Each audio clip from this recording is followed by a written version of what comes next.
point is being contested.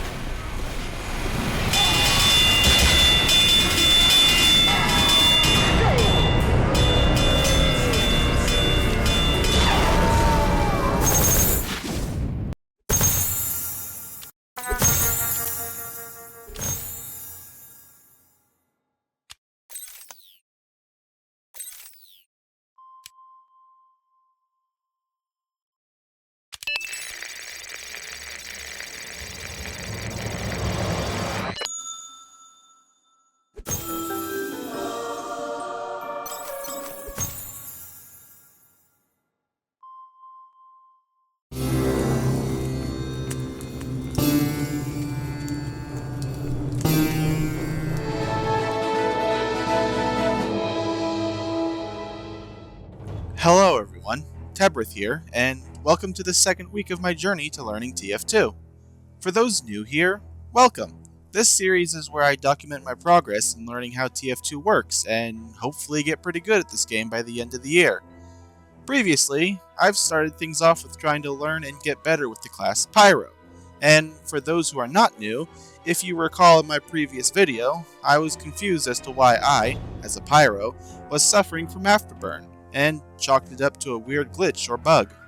Later that same match, I did come across this weird glitch that only happened once, where, despite being Pyro, I was under the effect of afterburn. However, looking back on it with knowledge I know now, I definitely was just caught in a gas passer cloud.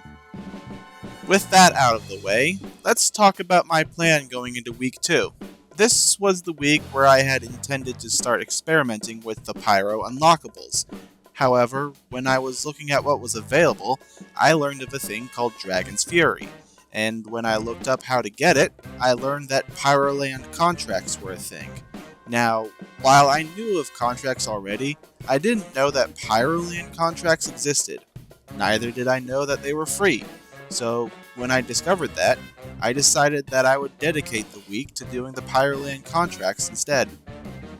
The first contract required me to score up, get 4 reflect kills, and dominate 2 players all as Pyro. Effectively, pretty much what I did throughout week 1, with the exception that I'm no longer bound to using stock equipment anymore. So, going in, the loadout I decided to use that day was the backburner, the detonator, and the back scratcher.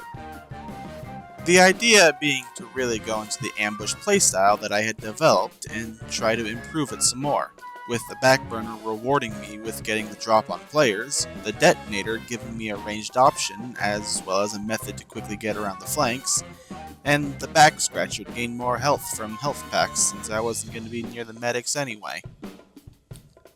By the way, do you guys like my new cosmetics for Pyro? It really gives off the I don't know what I'm doing here, all I know is I must burn look to me. Anyway, there's not really much to be said about day 1. It went pretty much according to plan.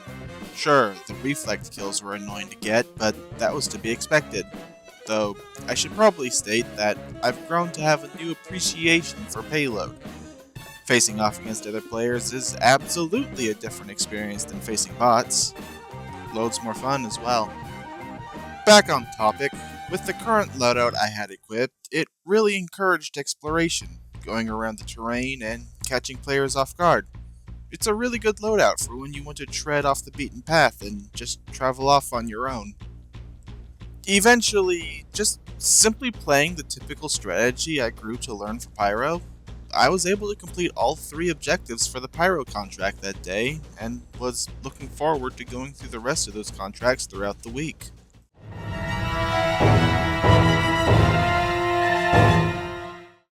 Day 2, I went with the Dragon's Fury contract because that's the weapon that started me down this rabbit hole to begin with.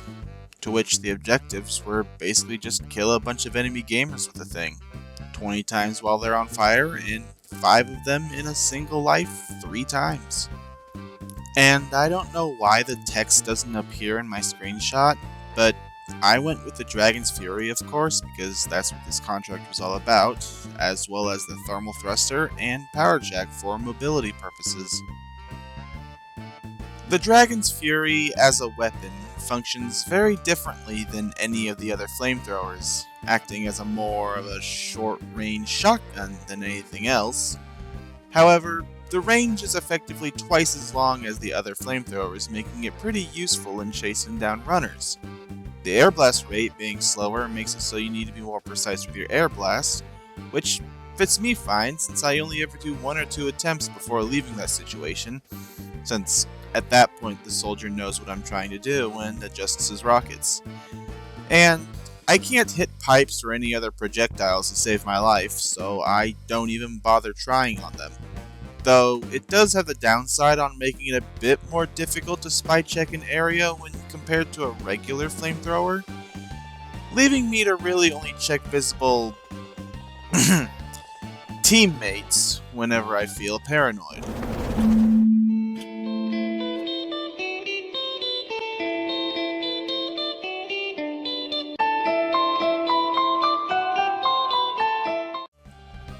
All in all, easily one of my favorite Pyro primaries, and after the initial awkwardness of using something different went away, became one of my more used flamethrowers in my regular play. Ultimately, making the Dragon's Fury contract another easy day for Tebrith.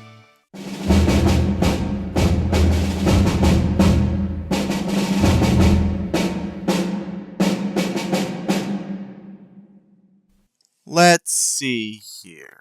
Kill as Pyro? Okay, standard stuff. Ignite an enemy doused in gas 30 times? Doesn't seem too hard. Deal 500 afterburn damage in a single life?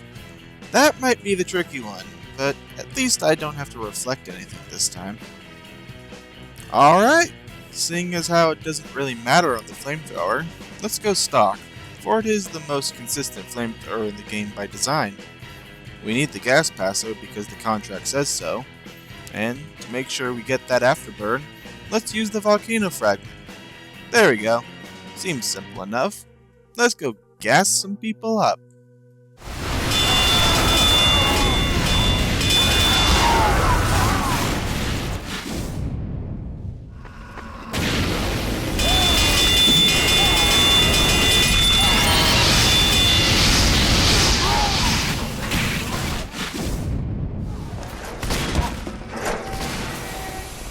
Alert! The final control point is being contested.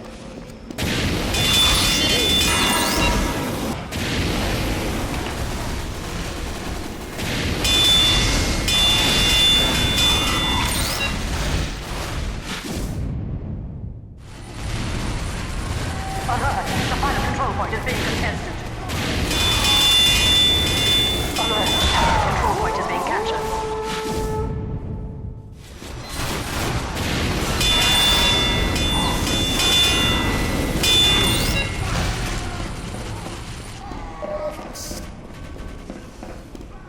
Alert! Our last control point is being captured.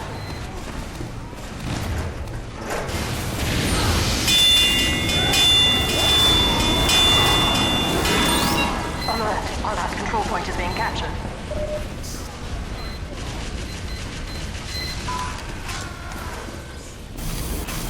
Alert! Our last control point is being captured.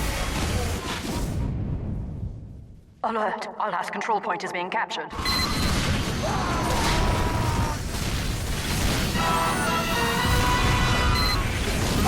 The final control point is being contested.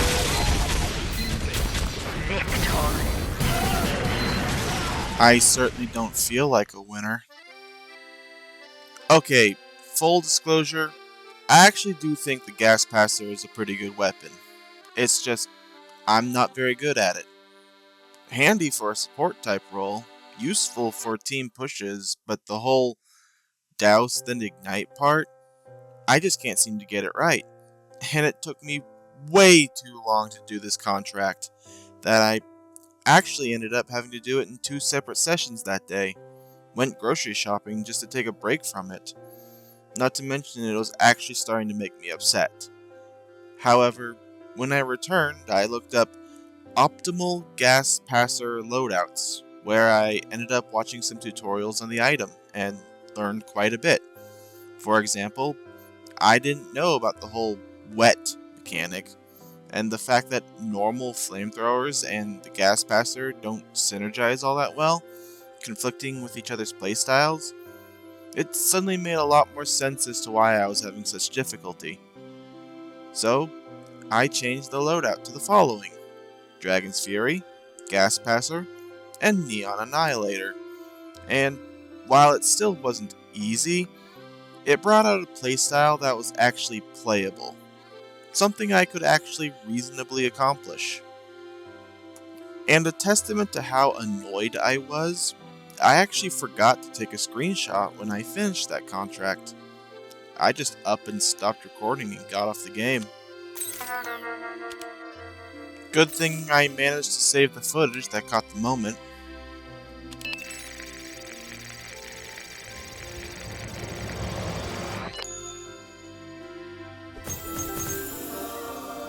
Nice work.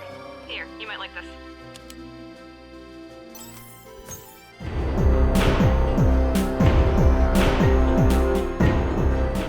The Thermal Jumper contract has you blasting 10 enemies and extinguishing 6 teammates with the jumper, and it was just the goofiness I needed after the gas passer, for as you can see here, I was still sour over the gas passer contract, so for the first part of this match, I couldn't care less about anything.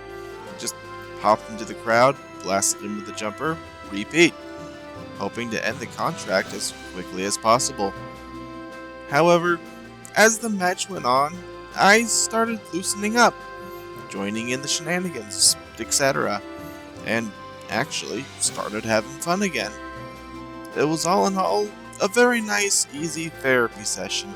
Even stuck around a bit after the contract was done, just because I was having a good time.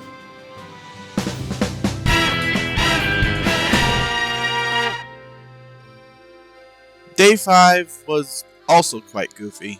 Just go around slapping people? Easy enough. Though there was this one annoying part where the matchmaker servers went down, ruining my progress, forcing me to restart. But it was an easy enough contract that I got it done without too much effort, which leads me to the consolation prize. A heavy contract where you must feed injured teammates bananas and tank a lot of damage? Fair enough. Also got that done pretty quickly, and just sort of annoyed the enemy engineers for the rest of the match as spy.